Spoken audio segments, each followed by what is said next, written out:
The international break is about to come for Chelsea, and over the past two occasions the season has broken up, it has been at differing times.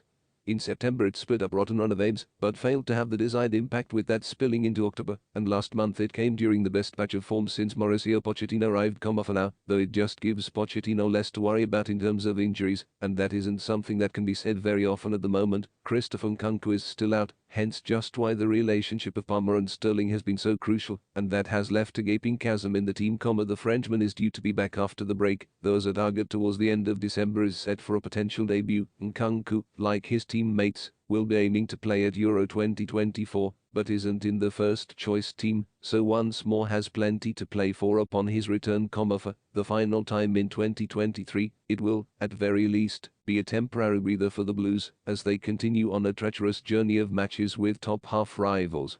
The fortnight away will come after playing Arsenal, Tottenham and Manchester City in the space of 4 weeks, but leaves a trip to Newcastle and Manchester United, either side of hosting Brighton, still to come. So far Pochettino's men have 5 points from a possible 15 against top-half sides, though they have also beaten the Seagulls in the Carabao Cup, which is not a spectacular return, but is already halfway to the tally they got against the top 10 last season.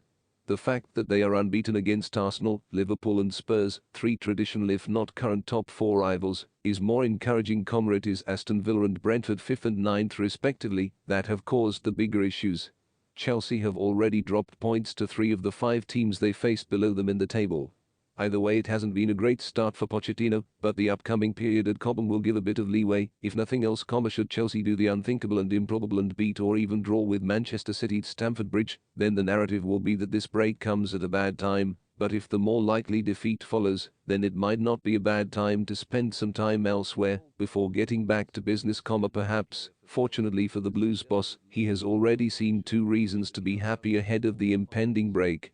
With a squad that is still piled high with injuries, at least 7 players are expected to miss the game on Sunday. As it is, England's squad announcement came with a few surprises.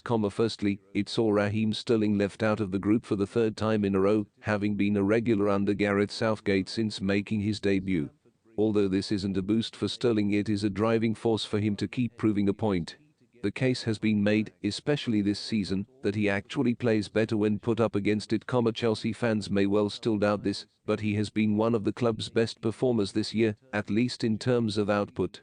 Only Nicolas Jackson, boosted by a somewhat fortunate hat-trick against Tottenham, and Cole Palmer, all 3 goals have come from the spot, have more goal contributions than Sterling this season for the Blues, and his form since the last break has been impressive. Southgate is not yet ruling him out of making a way into the final squad for Euro 2024, and may even benefit, along with Pochettino, from the constant demand for excellence being placed on Sterling.